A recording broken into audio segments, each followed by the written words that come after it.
মসজিদের খতিব হিসেবে যদি চিঠি দিয়ে হুমকি দেওয়া হয় যে অমুকের বিরুদ্ধে বলেছেন, আবুল আলা মওদুদীর বিরুদ্ধে বলেছেন, আপনাকে জবে করে দেওয়া হবে, মসজিদের খতিব ওই রক্তচক্ষুকে ভয় পেতে পারে? আল্লাহর ঘরের দায়িত্বে যখন সে মিম্বরে মুস্তাফায় বসেছে, তখন তাকে ফিতনা থেকে মানুষকে বাঁচানোর জন্য সুস্পষ্টভাবে কথা বলতে হবে। মুসাইলামাতুল কাজ্জাবের বিরুদ্ধে যেভাবে হযরত আবু বকর সিদ্দিক রাদিয়াল্লাহু তাআলা আনহু তলোয়ার পর্যন্ত ধরেছেন, সেই প্রয়োজনে মসজিদের খতিবকে বাতিলের বিরুদ্ধে, কুফফারের বিরুদ্ধে, মুশরিকের বিরুদ্ধে সুস্পষ্ট কণ্ঠে কথা বলতে হবে। কথা বলেন ঠিক না? কোন রাজনৈতিক নেতা বুকে হাত দিয়ে কসম করে আল্লাহর নামে কথা বলতে পারবে না যে আমি আল্লাহ এবং তার রাসূলের সন্তুষ্টির জন্য, মানুষের সেবা করার জন্য রাজনীতিতে অংশগ্রহণ করেছি।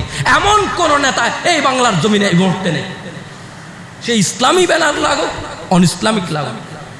যারা মসজিদকে সুন্দর আবাদ করবেন, যারা মসজিদকে পরিচর্যা করবেন, আল্লাহ তাআলা বলছেন তাদের প্রসঙ্গে ইন্নামা মুনহাসির করে নিচ্ছেন, তাদেরকে হাস করে নিচ্ছেন। আল্লাহ তাআলা সমস্ত মানুষ মসজিদের খাদমত করতে পারে না।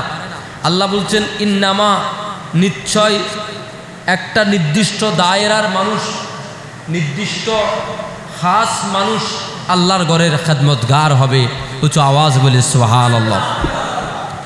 এরপর আল্লাহ তাআলা বলছেন ইয়া আমুরু মাসাজিদাল্লাহ, যারা আল্লাহর ঘর সমূহকে, ইয়া আমুরু, যারা আল্লাহর ঘরকে সুন্দর সুজলা সুফলা করবেন, পরিচর্যা করবেন, আবাদ করবেন, বলে তাদের মধ্যে এমন কিছু গুণাবলী থাকবে।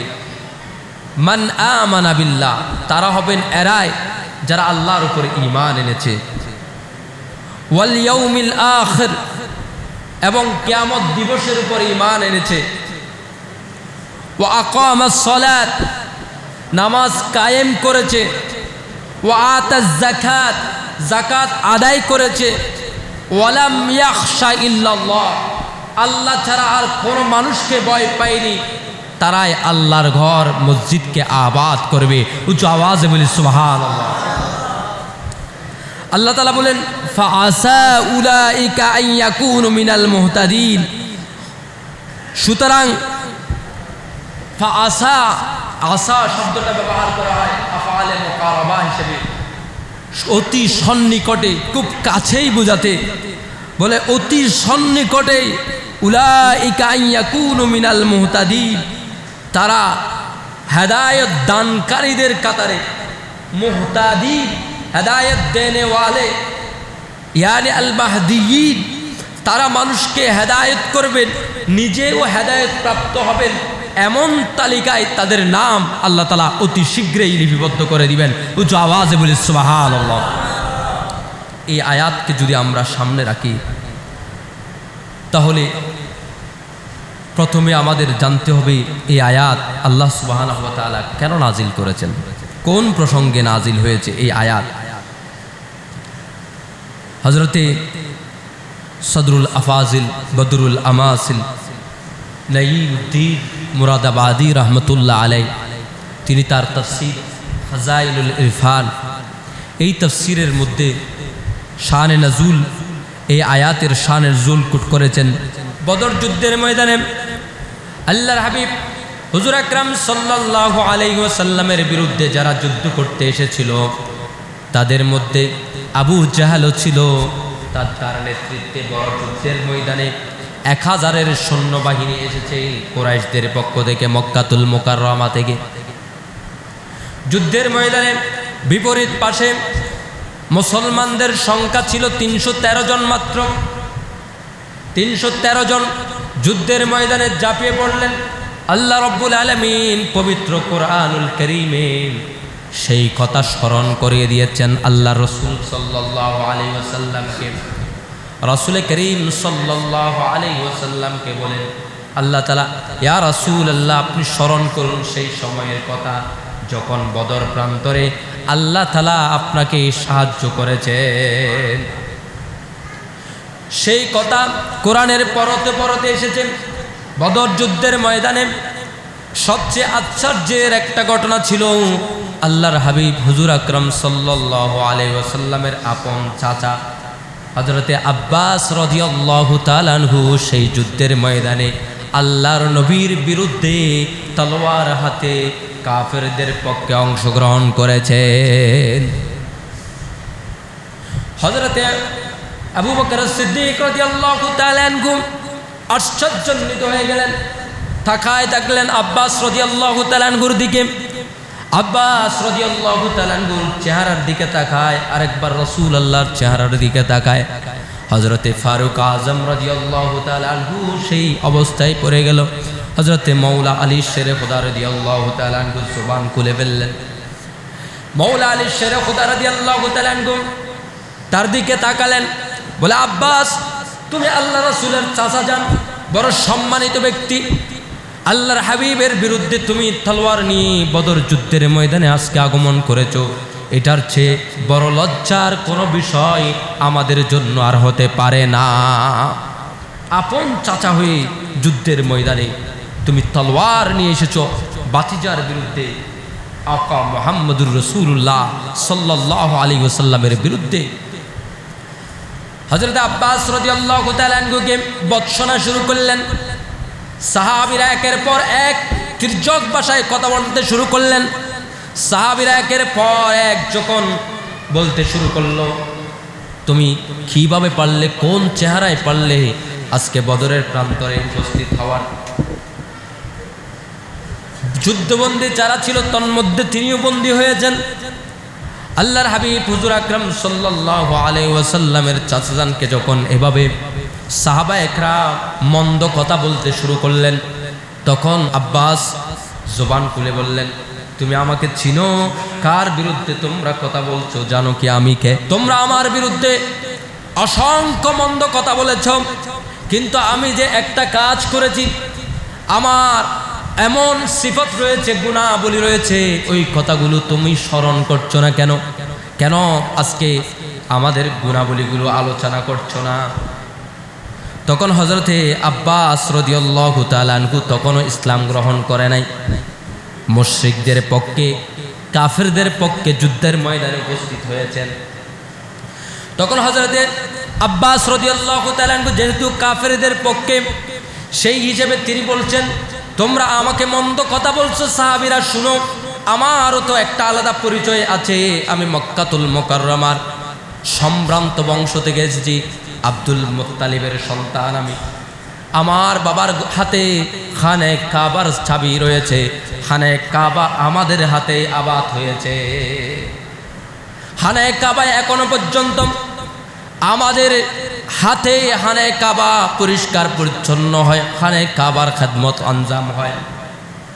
তখন মাওলা আলী শেরে খুদা রাদিয়াল্লাহু তাআলা আনহু বলেন, আব্বাস, বলো তোমাদের দ্বারা কি কি কাজ হয়, তোমাদের এমন কি আর গুণাবলী আছে? আব্বাস বলতে শুরু করলেন, আমাদের গুণাবলী হলো আমরা খানায় কাবাকে পরিচর্যা করি। খানায় কাবার পাশে যারা আসে তাদের জন্য সেকায়া হিসেবে আমরা কাজ করি। সেকায়া মানে হলো পানি পান করানোর দায়িত্বে যারা থাকেন। আমরা খানায় কাবার দূর দূরান্তের আল্লাহর মেহমানগুলোকে পানি পান করাই, তাদের জন্য খানায় কাবাকে সুন্দরভাবে সজ্জিত করে রাখি। আমরা যারা যুদ্ধের ময়দানে বন্দী হয়ে যায় তাদেরকে মুক্ত করার দায়িত্ব গ্রহণ করেছি। এভাবে নিজেকে খানায় কাবার সাথে সম্পৃক্ত করে নিজের পরিচয় দেওয়া শুরু করল। তখন আল্লাহর হাবিব হুজুর আকরাম সাল্লাল্লাহু আলাইহি ওয়াসাল্লামের কাছে জিব্রাইল আলাইহিস সালাম তশরিফ আনলেন। জিব্রাইল এসে বলেন, ইয়া রাসূলুল্লাহ, আল্লাহ তাআলা জানিয়ে দিয়েছেন, মা কানা লিল মুশরিকিনা আন ইয়ামুরু মাসাজিদাল্লাহি শাহিদিনা আলা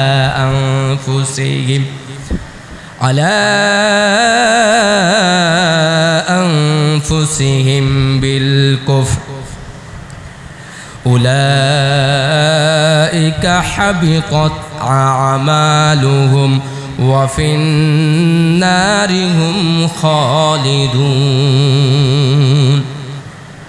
জিবরাইল আলাইহিস সালাম এসে এই আয়াত তেলাওয়াত করে জানিয়ে দিলেন, ইয়া রাসূলুল্লাহ, আপনি তাদের উদ্দেশ্যে চাচা আব্বাসের উদ্দেশ্যে আয়াত কানা পাঠ করে জানিয়ে দেন, আল্লাহ তাআলার ঘোষণা, মুশরিকদের জন্য, কাফেরদের জন্য আল্লাহর ঘরের ইমারত, আল্লাহর ঘরের পরিচর্যা করা, আল্লাহর ঘরের পরিষ্কার পরিচ্ছন্নতা করা, আল্লাহর ঘর আবাদ করা, এটা মুশরিক মুখ এবং কাফেরদের পক্ষে কোনোদিন সম্ভব নয়।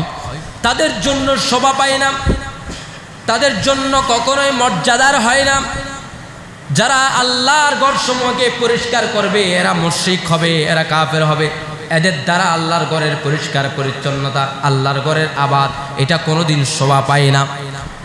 বলে শুনো, আল্লাহর ঘর তাদের মুখাপেক্ষী নয়।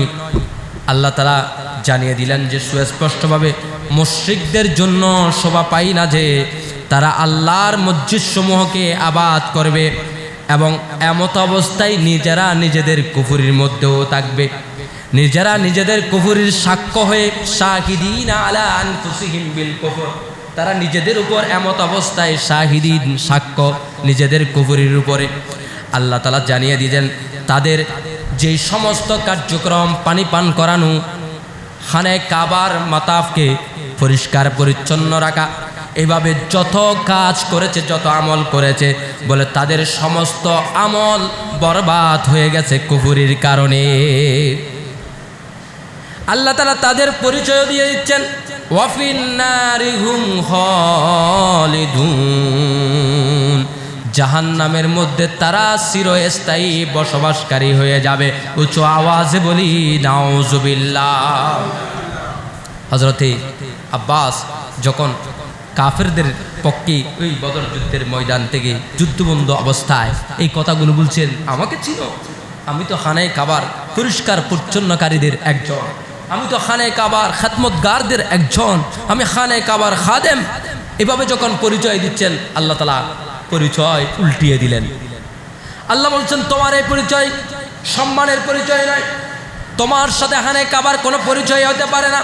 তুমি খানায়ে কাবার হাজারটা পরিষ্কার পরিচ্ছন্নতার কাজ করলেও, তুমি খানায়ে কাবার প্রতিটা দেওয়ালকে চুমুতে পড়ে ফেললেও, তোমার কাছে যদি দুইটা জিনিস থাকে, একটা শিরিক আর একটা কুফর, তাহলে তোমার ওই খাদমতের কোনো দাম নেই, ওই আমলের কোনো দাম নেই, বরং তোমার ঠিকানা জাহান্নামের মধ্যে চলে যাবে, চিরস্থায়ীভাবে তুমি জাহান্নামী হয়ে যাবা।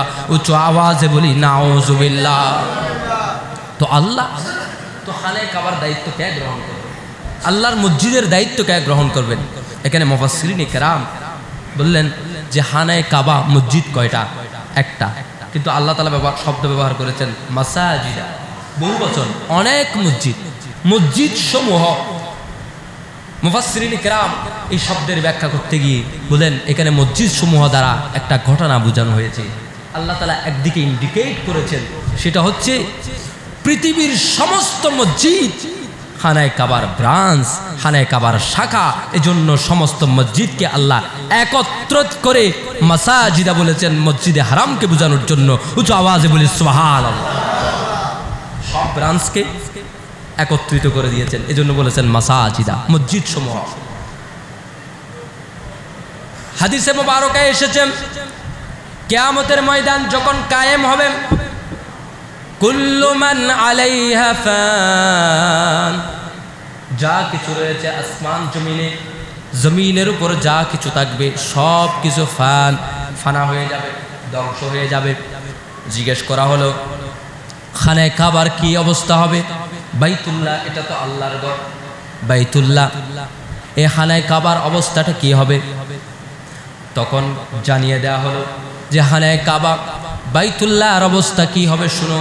হযরত ইব্রাহিম খলিলুল্লাহ আলাইহিস সালাম যখন খানায়ে কাবা নির্মাণ করলেন, অন্য রিওয়ায়াতে এসেছে হযরত আদম আলাইহিস সালাতু ওয়াস সালাম যখন খানায়ে কাবা নির্মাণ করেছেন তখনের ঘটনা। খানায়ে কাবা নির্মাণ করার পরে কিছু পাথর রয়ে গেল, তন্মধ্যে একটা পাথর জান্নাতের পাথর, যেটার নাম হাজারে আসওয়াদ। আরো কিছু পাথর রয়েছে। পাথর রয়ে যাওয়ার পরে আল্লাহ সুবহানাহু ওয়া তাআলার দরবারে আরজ করলেন, ইয়া রাব্বাল আলামিন, এই পাথরগুলো কি করা হবে? বলে পাথরগুলোকে টুকরো টুকরো করো, টুকরো টুকরো করে ছোট ছোট নুড়ি পাথরে পরিণত করে দাও। ছোট ছোট নুড়ি পাথরে পরিণত করা হলো। করার পরে আল্লাহ তাআলা নির্দেশ করলেন, ইয়া নবী আল্লাহ ইব্রাহিম, তুমি খানায়ে কাবার ছাদের উপর উঠে যাও। খানায়ে কাবার ছাদের উপর তিনি উঠলেন, আর সেখান থেকে আল্লাহ তাআলার নির্দেশ মোতাবেক ওই পাথরের টুকরোগুলো, ছোট ছোট নুড়ি পাথরগুলো নিক্ষেপ করলেন জমিনের দিকে। আল্লাহ তাআলা সেই পাথরগুলোকে আল্লাহর কুদরতান সমগ্র পৃথিবীর মধ্যে ছড়িয়ে দিয়েছেন। প্রত্যেকটা জায়গায় যেখানে একটা পাথর পড়েছে, কিয়ামতের আগের দিন হলেও সেখানে একটা আল্লাহর ঘর মসজিদ কায়েম হবে। উচ্চ আওয়াজে বলি সুবহানাল্লাহ। সুস্পষ্ট হয়ে যায় এই মসজিদ, এখানেও আল্লাহর ঘর খানায়ে কাবার একটা পাথর এসে পড়েছে। সেই কারণে 1000 বছর পরে এসে এখানে একটা আল্লাহর ঘর মসজিদ কায়েম হয়েছে। উচ্চ আওয়াজে বলি সুবহানাল্লাহ। এইভাবে আল্লাহ তাআলা সমগ্র পৃথিবীতে মসজিদগুলোকে খানায়ে কাবার ব্রাঞ্চ করে দিয়েছেন ছোট ছোট একটা পাথর নিক্ষেপের মাধ্যমে। কারণ তার মানে এই মসজিদের বুনিয়াদ কে দিয়েছেন? আল্লাহ। এই মসজিদের বুনিয়াদ দিয়েছেন কে? মানুষ নয়। মানুষ পরে এই মসজিদকে সুন্দর করেছেন, আবাদ করেছেন, কিন্তু বুনিয়াদ আল্লাহর পক্ষ থেকে নবী আল্লাহ ইব্রাহিম আলাইহিস সালামের পাথর নিক্ষেপের মাধ্যমে। তাহলে আল্লাহর ঘর খানায়ে কাবার সমগ্র পৃথিবীর সমস্ত মসজিদের মূল শাখা, সেন্টার। সেখান থেকে একটা একটা পাথর সমগ্র পৃথিবীতে আল্লাহ ছড়িয়ে দিয়েছেন। সেখানে হযরত ইব্রাহিম আলাইহিস সালাম পাথরগুলো নিক্ষেপ করেছিলেন, আর আল্লাহ সেগুলোকে ছড়িয়ে দিয়েছেন কুদরতানভাবে সারা পৃথিবী জুড়ে। যেখানে এই পাথরটা পড়েছে সেখানে একটা মসজিদ আবাদ হয়েছে, মসজিদ নির্মাণ হয়েছে। উচ্চ আওয়াজে বলি সুবহানাল্লাহ। কিয়ামতের সময় যখন হবে, আল্লাহ রাব্বুল আলামিন খানায়ে কাবাকে নির্দেশ দিবেন, এই খানায়ে কাবা তুমি উঠে যাও। তখন খানায়ে কাবা সোজা পৃথিবীর উপরের দিকে উঠে যাবে। উঠে পৃথিবীর উপরের দিকে উঠে বাইতুল মামুর, আসমানের প্রথম মসজিদ, বাইতুল মামুরে গিয়ে লেগে যাবে। বাইতুল মামুরের সাথে অ্যাটাচমেন্ট হয়ে যাবে। বাইতুল মামুরে লাগার পরে খানায়ে কাবা অপেক্ষা করে দাঁড়ায় থাকবে, আর উপরের দিকে যাবে না। সেখানে অপেক্ষা করবে, পৃথিবীর সমস্ত মসজিদগুলোর জন্য অপেক্ষা করতে থাকবে। এই মসজিদও সেদিন আল্লাহর নির্দেশে এখান থেকে উঠে সোজা বাইতুল মামুরে গিয়ে খানায়ে কাবার সাথে লেগে যাবে। অন্য রাওয়ায়াতে এসেছে যে খানায়ে কাবা প্রথমে আসমানের উপরে স্বাভাবিক যে গ্র্যাভিটি আমাদের বলি, গ্র্যাভিশন, ওইটার উঠে যাবে, বাইতুল মামুরে যাবে না। আসমানের নিচে স্বাভাবিক পৃথিবীর উঠে গিয়ে অপেক্ষা করবে। পৃথিবীর চারদিক থেকে যেখানে মসজিদগুলো রয়েছে, যেই মসজিদগুলো উসসিসা আলা তাকওয়া। আবার মসজিদ দুই প্রকার, আমি আগের এক ওয়াজের মধ্যে বলেছিলাম। মসজিদ কোরআনে কয় প্রকার বলেছেন? 2 প্রকার। এক প্রকার মসজিদের নাম মসজিদুত তাকওয়া, আই মসজিদুন উসসিসা আলা তাকওয়া, এমন মসজিদ যেটাকে তাকওয়ার উপর প্রতিষ্ঠিত করা হয়েছে।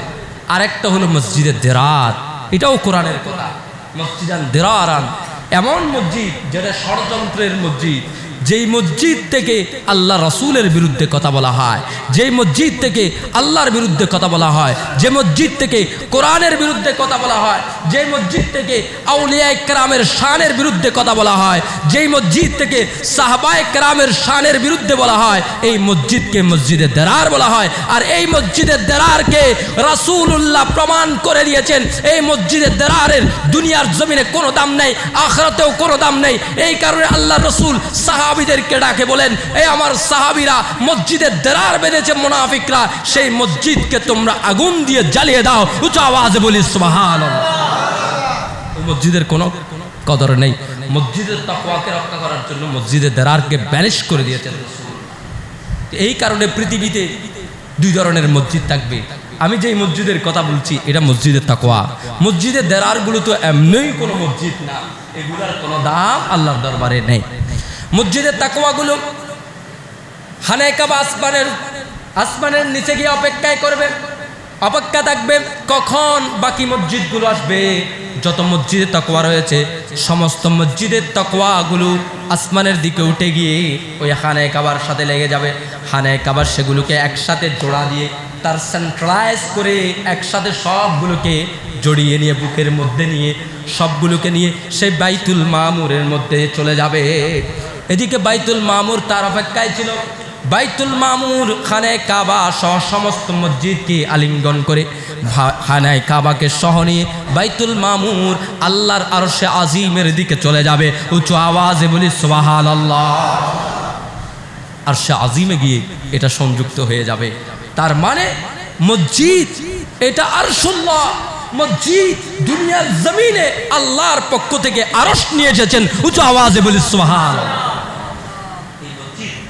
বলে আল্লাহ খানায়ে কাবার কথা বুঝলাম যে মুশরিকরা এই কাবাকে গর্ব করে বলছে আমরা এটার আবাদ করি, তুমি সেটাকে নাকচ করে দিয়েছো, এটাকে তুমি রদ করে দিয়েছো। তো আল্লাহ এই মসজিদ কারা এই মসজিদের খাদেম, কারা এই মসজিদকে কায়েম করবে, কারা এই মসজিদকে সুন্দরভাবে আবাদ করবে, পরিচর্যা করবে।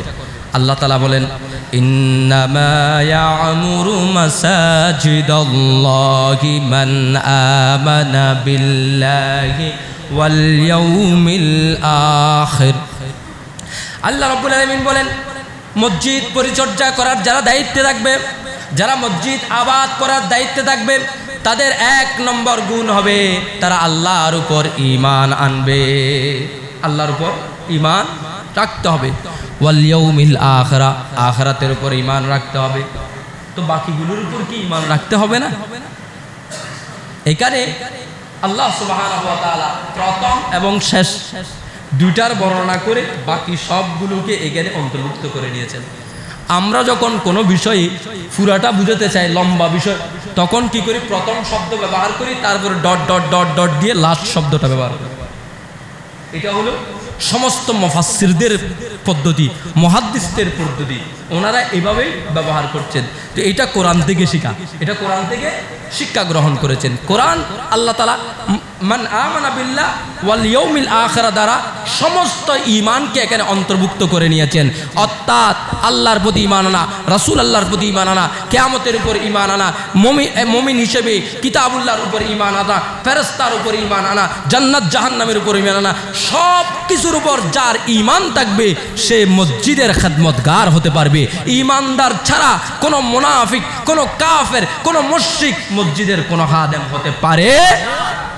এরপর আল্লাহ রাব্বুল আলামিন দ্বিতীয় শর্ত দিচ্ছেন ওয়া আকামাস সালাহ, যে নামাজ কায়েম করে, নামাজ আদায় করার বলে নাই, নামাজ কায়েম করে। এখন নামাজ কায়েম কি? নামাজ কায়েম কি? এই আয়াতের তাফসীর করতে গিয়ে মুফাসসিরিন কেরাম কায়েমকে দুই ভাগে ভাগ করেছেন।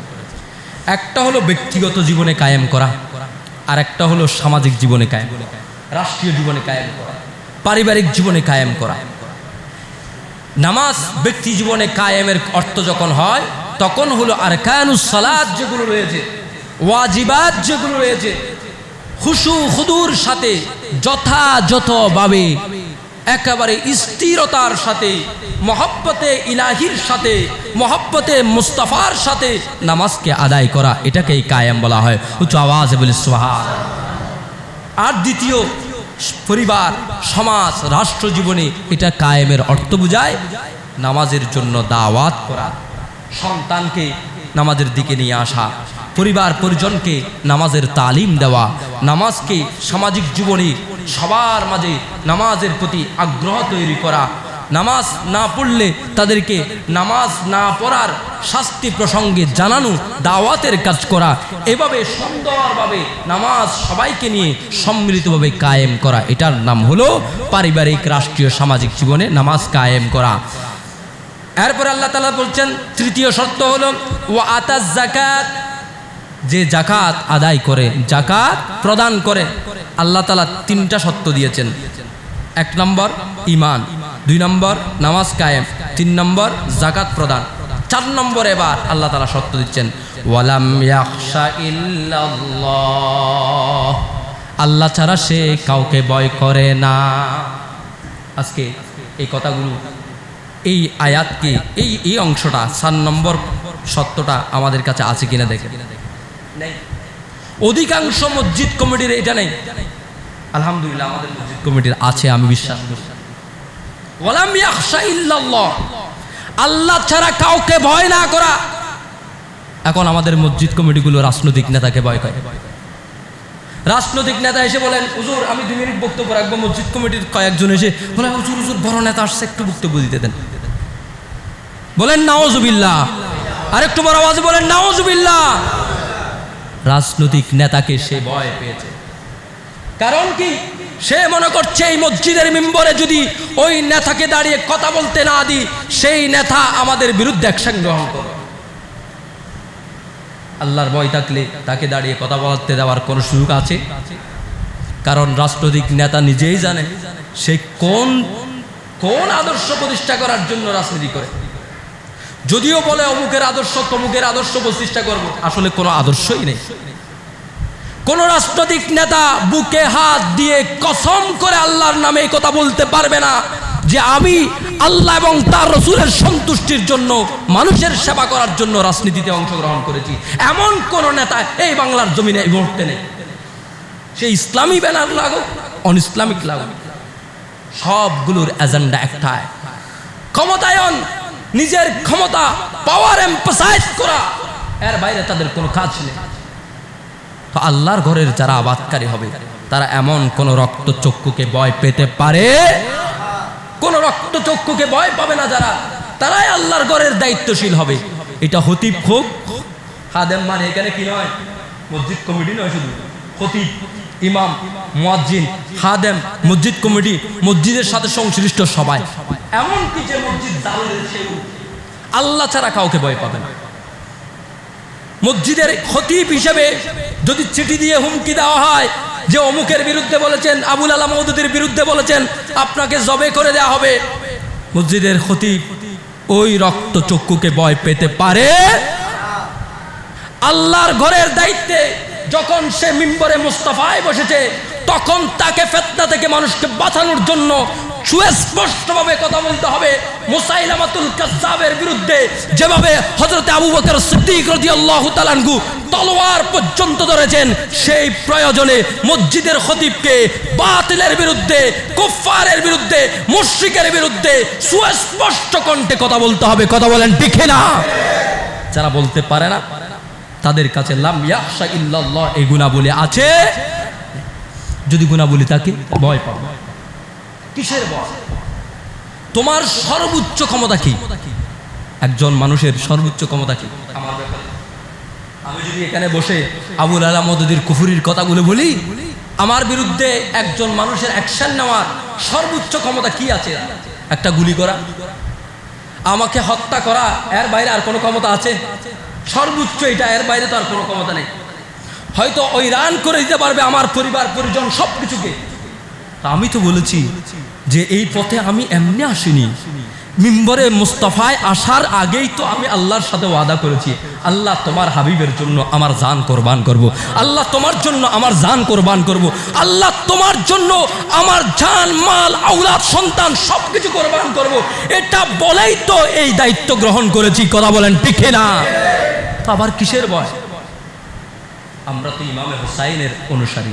ইমামে হুসাইন রাদিয়াল্লাহু তাআলা আনহু যুদ্ধের ময়দানে বাতিলের বিরুদ্ধে নিজের সন্তানকে কোরবান করে দিয়েছেন, নিজেকে পর্যন্ত কোরবান করেছেন, জান, মান, আওলাদ সব কিছু কোরবান করে আমাদেরকে বুঝিয়ে দিয়েছেন, যখনই তুমি হকের কথা বলবে তোমার বিরুদ্ধে বাতিল এজিদ চলে আসবে, এজিদিয়ত আসবে। তারা হিন্দু নয়, তারা বৌদ্ধ নয়, খ্রিস্টান নয়, মুনাফিক নয়। স্পষ্টভাবে এরা নিজেদেরকে মুনাফিক দাবি করবে না, নিজেদেরকে ইমানদার দাবি করবে। আবার তলোয়ার তোমাদের বিরুদ্ধে। যারা এজিদি তারা সেখানে নামাজও পড়েছে, বেনামাজি নয়। এজিদের বিরুদ্ধে যেমন বলতে হবে, যুগে যুগে এজিদের বিরুদ্ধে কথা বলা প্রত্যেক খতিবের দায়িত্ব।